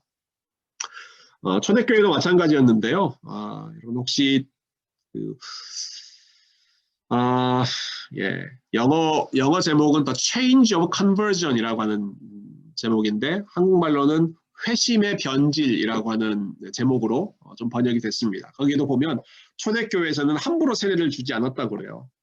열심히 쉽게 세례를 베풀지 않고 뭐 한 3년, 2년 이렇게 철저하게 검증한 다음에 그리고 나서 세례를 이제 베풀 정도로 확실하게 멤버십을 이렇게 컨트롤했다라고 하는 것이죠. 멤버십의 수준이 낮아지지 않도록 노력을 했다는 것이 그 당시의 모습이기도 하고 또 뉴잉글랜드 청교도들이 세우고자 했던 모습이기도 합니다. 또 세 번째로 빠져있는 것, 가르쳐 지키게 하라라고 하는 명령. 우리는 이제 가르친다는 것에는 굉장히 많이 강조를 하고 있지만 가르침으로써 사람들이 순종하는 것, 지키는 것에 대해서는 그만큼 강조를 하고 있지 않는데 이것 현대교회의 아주 큰 문제다. 이렇게 지적하십니다. 그러면서 굉장히 좀 저에게 인상적이었던 표현 중에 하나는 저희는 어떤 종교개혁 또 개신교 또 저 같은 경우는 이제 장로교회 목사로서 하나님의 은혜를 절대적으로 100% 주장하는 사람들이고요. 저는 그렇게 가르치고 있는데 우리가 은혜를 강조하다 보니까 행함이나 행위에 대해서 그렇게 많이 이야기하지 않는 경향이 좀 있습니다. 모든 것이 하나님의 은혜이기 때문에 순종의 필요성, 또 순종의 중요성에 대해서는 그만큼 강조하지 않는 좀 경향이 있는데 이 책에서 그런 표현이 나와요. 은혜의 반대는 행위가 아니라 공로다라고 하는 그런 표현이 나옵니다. 은혜의 반대는 행위가 아니라 공로다. 행위, work가 아니라 merit.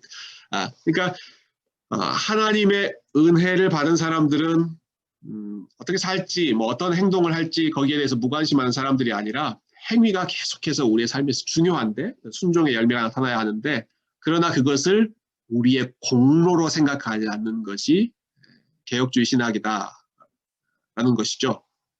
내가 많이 일했기 때문에 그것으로 하나님의 은혜를 받을 수 있다거나 내가 많이 일했기 때문에 뭐 상급을 받을 수 있다거나 하는 그러한 공로주의로 연결되는 것이 아니라 그럼에도 불구하고 하나님의 은혜를 받은 자로서 행함의 열매가 많이 나타나는 청교도들은 그것을 지금 이제 강조했던 것이죠. 하나님의 은혜가 내면 가운데 있을 때에는 분명히 그 사람의 삶에 그에 합당한 열매가 비저블하다. 눈에 보일 수 있는 성도들의 모습이 나타나기 때문에 그 모습을 보고 교회 멤버로 또 함께 성도의 교제를 나눌 수 있는 사람으로 세운다는 부분이었습니다. 자, 두 번째로는요. 신앙 고백이 일치하는 공동체를 건설하고자 했습니다. 앞의 내용하고 좀 비슷한 맥락일 수도 있는데요. 단순히 뭐 본인들이 체험한 그러한 정도만이 아니라 우리가 함께 공동체로 또 하나의 성도 간의 교제를 나누는 교회로 살아가는 데 있어서 우리가 고백하는 기본적인 신앙 고백이 일치해야 한다라고 하는 부분을 중요하게 생각했던 것이죠.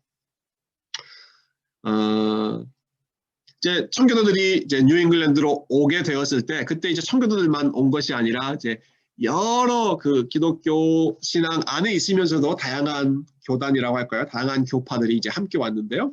그 당시 이제 로저 윌리엄스라고 하는 사람과 그 당시 침례교는 오늘날의 침례교하고는 조금 성격이 많이 다른 부분이 있습니다. 그 당시에 침례교는 아주 그 레디컬한 침례교였거든요. 그러니까 어떤 국가의 권위나 공식적인 어토리티를 인정하지 않으면서 아주 극단적인 교회의 자유를 주장하고 이제 그 당시에는 유아 세례를 베풀지 않는다라고 하는 것이 아주 엄청난 그런 이슈가 되었기 때문에 근데 그것을 주장하는 로저 윌리엄스와 같은 사람들이 이제 신대륙에도 많이 나오고요.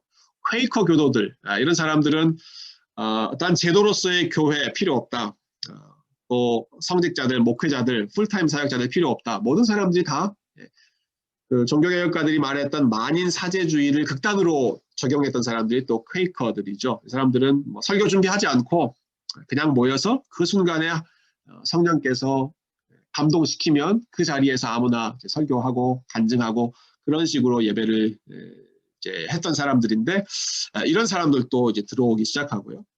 또 한참 그 뉴잉글랜드 교회가 세워질 때 반율법주의 논쟁이라고 해서 조금 전에 뭐 설명한 부분하고도 연결됩니다만은 구원받은 이후에 우리가 어떤 순종 또 열심히 살아야 할 그런 책임 없다. 100% 하나님의 은혜면 다 된다 하는 좀 극단적인 역시 또 소위 요즘에 이제 구원파적인 주장이라고 할까요? 그러한 주장을 한 사람들도 많이 있어서 이러한 그 신학적인 혼란, 또 신앙 고백의 혼란을 바로잡기 위해서 1646년에 이제 뉴잉글랜드 교회 지도자들이 함께 모여서 그러면 우리가 함께 교제할 수 있는 신앙 고백의 바운더리를 좀 정하자.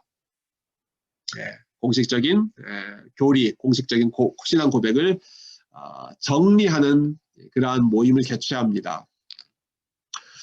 근데 그때 이 사람들이 이제 채택했던 그러한 문서는 뭐 새로운 교리를 작성한다기보다는요. 그 당시에 이제 영국에서 웨스트민스터 총회라고 하는 장로교 총회가 열리고 그곳에서 신앙의 고백 내용을 잘 정리했거든요. 그것은 이제 웨스트민스터 신앙 고백서 또 배요리 문답, 소요리 문답 이러한 문서로 정리했는데 그 문서를 우리가 그대로 채택한다. 이렇게 고백했습니다. 제가 그 부분 한번 읽어볼게요. 최근에 나타난 무례하고 형제답지 못하며 비기독교적인 주장들을 볼수록 우리는 하나의 공통된 신앙 안에서 그들이 우리와 연합하고 우리 또한 그들과 연합해야 할 필요성을 절실히 느낀다. 이 목적을 위해 우리는 웨스트민스터 총회가 작성한 신앙 고백서를 면밀히 검토했고 그 안에 정리된 교리가 그들의 판단만이 아니라 우리의 판단 또한 함께 표현하고 있다는 사실을 확인하였다. 우리는 신앙 고백서 전체 내용에 대해 전적으로 동의한다. 다만 교회 정치에 관해서는 몇 가지 논쟁이 있는 바 여기에 대해서는 내용을 추가하였다. 몇 가지 부차적인 것 외에는 웨스트민스터 신앙 고백서를 우리는 100% 인정한다. 그 안에 있는 교리적인 내용을 100% 인정하고 이 내용에 함께 동의하는 사람들을 우리의 형제로 우리가 인정하겠다. 신앙 고백적인 공동체를 세우려고 했던 것이죠. 저는 개인적으로 제가 논문을 썼던 부분이 이제 웨스트민스터 신앙 고백서 관련된 내용이어서 이 부분이 굉장히 좀 인상적이었는데요. 특별히 인상적이었던 것은 그 웨스트민스터 신앙 고백서는 사실 영국에서 만들어지긴 했지만 영국에서는 별로 영향력을 발휘하지 못했습니다. 영국의 청교도는 그 운동이 꽃을 피우지 못했기 때문에요. 그런데 참 이 아이러니하게도 또 하나님의 섭리 가운데 영국이 아니라 미국에서 이 웨스트민스터 신앙 고백서와 교리 문답이 최초의 이 미국의 청교도들 교회를 세우는데 아주 중요한 영향을 끼치게 되었다 하는 부분이 그래서 하나님의 섭리가 참 오묘하다라는 생각을 하게 되었습니다. 이와 관련해서 제가 지난주에 이제 우리 성도님들하고 말씀 나누면서 또 하나님께서 깨닫게 하신 부분이 있었는데요.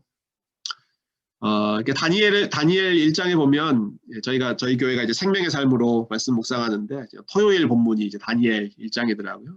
여기 보면 이제 다니엘이 뜻을 정해서 왕의 음식으로 자기를 더럽히지 않기로 결심했다라고 하는 부분이 나오지 않습니까? 여러분 아마 많은 분들이 잘 아시는 내용일 거라고 생각합니다. 바벨론으로 포로로 잡혀갔던 10대 청소년이잖아요, 다니엘. 세 친구들. 근데 어떻게 그 참 엄청난 바벨론의 권력 앞에서 그 흐름 앞에서 이렇게 뜻을 정하고 왕의 음식을 거부하는 믿음의 결단을 할 수 있었을까? 이렇게 생각하다 보니까 그 역사적인 흐름이 좀 생각나더라고요. 근데 이 다니엘이 포로로 잡혀갔을 때 왕은 여호야김 왕인데 그 왕 앞에 그의 아버지였던 왕이 요시야 왕이었습니다. 요시야 왕. 요시야 왕은 종교개혁을 이끌었던 마지막 왕이죠. 성전에서 율법책을 다시 발견하고 우리가 그동안 하나님의 말씀을 몰라서 이렇게 잘못된 길로 갔다. 말씀을 다시 회복하려고 했던 왕이 요시야 왕이었고 그리고 그 왕이 이스라엘 땅에서 모든 우상 숭배를 다 철폐하고 그리고 유월절을 다시 지키려고 회복하고 정말 예배를 회복하려고 했던 아주 훌륭한 왕이 이제 요시야 왕이었는데요.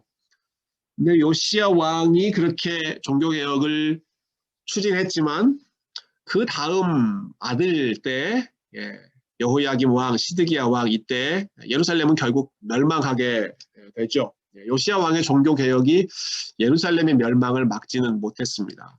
그래서 저는 그 부분을 생각할 때마다 이거 참 실패한 개혁 아닌가 하는 생각을 좀 했었거든요. 다니엘 말씀을 다시 묵상하다 보니까 이 다니엘 같은 청소년들이 언제 이러한 말씀을 배우고 이러한 투철한 신앙을 가졌겠는가. 요시야 왕 때 일어난 일이거든요. 다니엘이 요시야 왕 때 태어나고 그때 요시야 왕이 한 10년 정도 열심히 종교개혁하고 있던 그때 말씀 배우고 또 훈련받았던 친구들인데 이 친구들이 바벨론의 심장부까지 가서도 하나님의 사람으로 살아갈 수 있는 그러한 담대한 믿음이 형성된 것은 요시야 왕의 종교개혁의 아주 중요한 열매 중에 하나가 아닐까.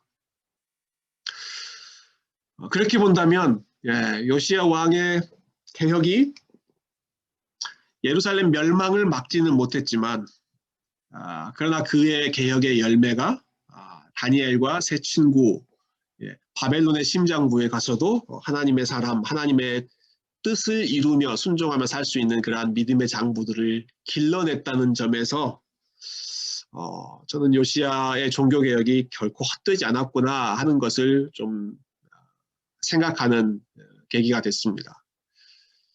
이런 얘기하니 갑자기 설교의 분위기가 되는 것 같은데요. 제가 말씀드리고자 하는 것은 이렇게 씨앗을 뿌리고 또 물을 주었던 그 일이 요시야 당시에는 그것이 열매를 맺지 못하는 것 같았지만 그러나 예상치 못했던 곳에서 하나님께서 열매를 맺게 하시는구나 하는 그러한 섭리가 다니엘 시대에도 일어났지만 이 뉴 잉글랜드 청교도들이 시작하는 데 있어서도 이 원리가 동일하게 적용되는 것 같아요. 웨스트민스터 영국에서 신앙 고백서가 만들어졌지만 그곳에서는 이것이 열매를 맺지 못했어도 오히려 그것이 미국에 와서 미국의 개혁주의 신학을 견고히 세우는 밑거름이 되었다라고 하는 부분에서 우리는 그냥 열심히 씨앗을 뿌리고 물을 주면 그것이 열매를 어떻게 맺게 될지는 하나님께서 알아서 하시는구나 하는 좀 소망을 갖는 시간이었습니다. 요시야 왕의 종교개혁에 대해서 이야기했고요. 그리고 이러한 신앙 고백을 자녀들에게 전수하는 것 청교도들이 아주 중요하게 생각했던 부분이었습니다. 그래서 1660년대에는 매사추세츠 주에서만 총 14개의 교리 문답서가 출판돼서 사용되었다고 그러고요. 1642년에는 아주 흥미로운 법이 또 제정됐습니다.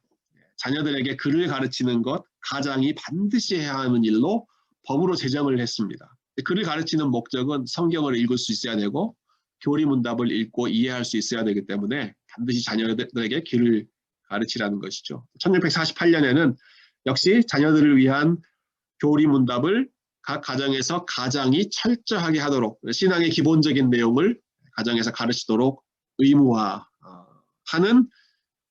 그러한 법도 매사추세츠에서 제정을 했습니다. 그러면서 제가 아주 흥미로운 그 자료를 하나 발견하게 됐는데요. 보이는 사진이 이제 The New England Primer라고 하는 교재입니다. 그 지역에서 세워진 초등학교에서 사용된 일종의 영어 교과서라고 할까요? 한 100년 정도 이 교재가 사용되었다고 그래요. 그래서 사람들이 알파벳을 배우고 학생들이 알파벳을 배우고 문장을 배우고 이해하는 글을 읽을 수 있는 그것을 돕는 책이 이 뉴 잉글랜드 프라이머였는데 여기 보면 아주 흥미로운 게 알파벳을 배울 때 저희 아이들도 어린 아이들이 있어서 이제 알파벳 배웁니다만은 이런 식으로 배우죠. A is for apple. 그 첫 단어를 이렇게 배우잖아요. B is for boy. C is for cat. 이렇게 해가지고 자음을 하나씩 배우는데 여기 보면 알파벳을 이렇게 가르쳤습니다. A. In Adam's fall we sinned all.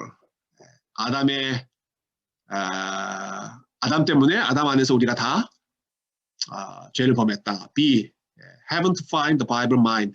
천국으로 가는 길은 성경이다. C. Christ. 또 E. Elijah. 이렇게 성경의 사건, 성경의 인물들을 언급하면서 아이들에게 알파벳을 가르치고 성경의 기본적인 내용을 가르치려고 했었고요. 그 후에 계속 성경 인물들 알파벳으로 연결하고요. 마지막 Z 같은 경우는 삭개오가 Z로 시작하기 때문에 삭개오가 나무에 올라간 그러한 일까지도 언급하면서 알파벳을 가르쳤다. 또 이 책에는 웨스트민스터 쇼러 캐테키즘, 웨스트민스터 소요리 문답이 들어가 있어서 전문 1번부터 107번의 문장이 다 들어가 있었어요. 알파벳을 배우면 그 다음에 주기도문 공부하게 하고 또 이러한 캐테키즘 공부하게 하고 그래서 아이들이 성경에 대한 내용, 신앙의 기본적인 교리에 대한 내용을 어렸을 때부터 익숙하게 배울 수 있도록 그렇게 교육하는 것이 이 청교도들의 자녀 교육 또 2세대 교육이었다라고 하는 부분 좀 우리에게 도전을 주는 부분인 것 같습니다. 물론 그것이 100년, 200년 계속 지속되지는 못했습니다. 그 후에 2세대 또 3세대 이렇게 제너레이션이 바뀔수록 이러한 신앙의 투철함이 점점 약해지는 것은 부인할 수 없는 사실이지만 그러나 처음에 이 나라를 참 언덕 위의 도시로 세우고자 했던 사람들의 마음에는 이러한 비전이 있었다 하는 것 우리가 기억할 필요가 있겠죠.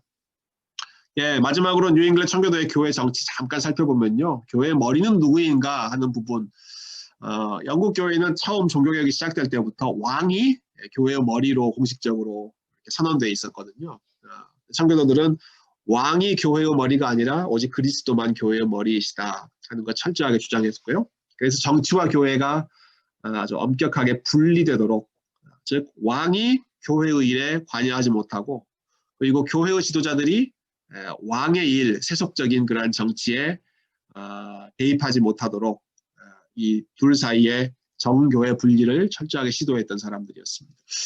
그리고 교회의 직분자, 교회의 머리는 예수님이시고 교회의 왕은 예수님이시고 왕은 교회의 직분자들을 통해서 교회를 다스리시는데 교회의 직분자를 크게는 엘더와 디컨, 장로와 집사로 나누었고요.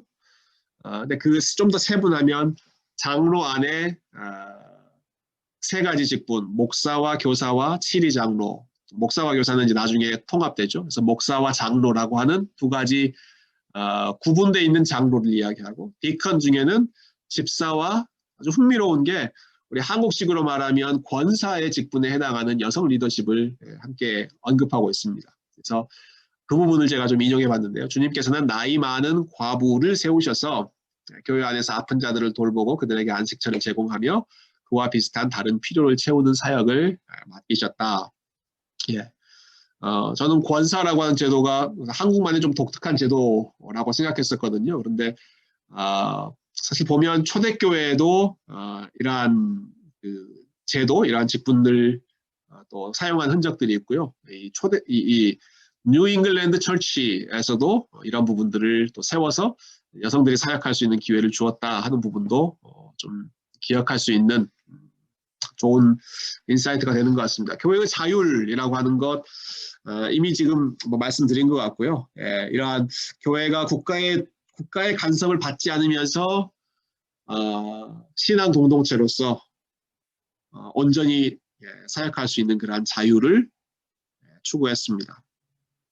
그래서 자유롭게 목회자를 선택하고 자유롭게 직분자를 선택할 수 있는 그러한 권한에 대해서도 케임브리지 플랫폼이라고 하는 문서에서 같이 나와 있고요. 네, 이러한 내용 참고로 여러분들이 보시면 좋겠습니다. 정리할 시간이 돼서 정리를 좀 해보자면 신대륙으로 이주한다는 건 정말 위험천만한 일이었습니다. 올해 그 코비드-19 때문에 많은 사람들이 불확실성을 살아간다라고 고민하잖아요. 교회들도 포스트 코로나 시대의 교회의 모습이 어떨지에 대해서 고민을 참 많이 하고 있는데요.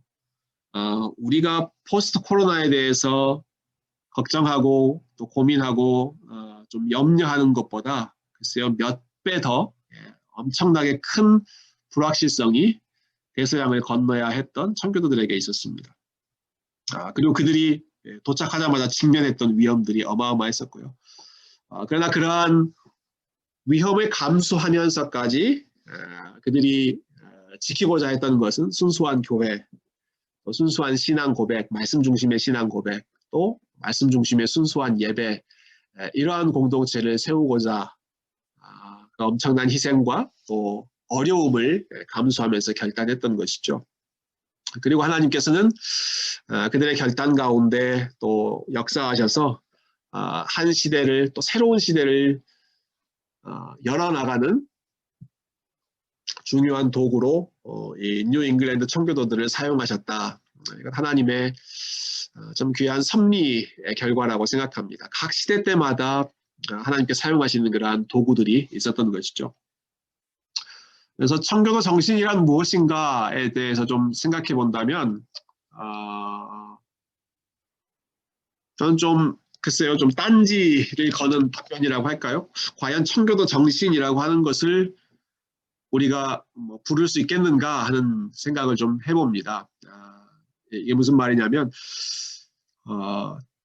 그 17세기 혹은 16세기 그 당시에 이러한 가치를 가지고 순수한 교회를 세우려고 했던 사람들을 우리가 청교도라고 부를 뿐이지 이 사람들은 사실 종교개혁을 완수하고자 했던 이 청교도들의 모토 중에 하나는 Reforming the Reformation이었거든요. 종교개혁을 개혁하는 것, 종교개혁을 끝까지 완수하는 것. 그것이 청교도들의 정신이었고 그렇다고 한다면 종교개혁가들의 정신과 다를 바가 없고 역시 종교개혁 역시 그들이 뭔가 새로운 교회를 만들거나 뭐 새로운 것을 시작하고자 했던 것이 아니라 처음의 초대교회, 처음에 참 성경적인 기독교 공동체의 모습을 회복하고자 했던 것이 종교개혁가들이었고 그 사람들을 이어받은 것이 역시 청교도였고 그리고 그 사람들을 이어받아서 오늘 이 시대에도 그리스도가 중심되고 그리스도를 따르는 제자들이 멤버가 되는 그러한 공동체를 세우려고 애쓰는 사람들이 저는 진정한 청교도의 후예, 종교개혁의 후예, 그리고 초대교회의 후예라고 생각합니다.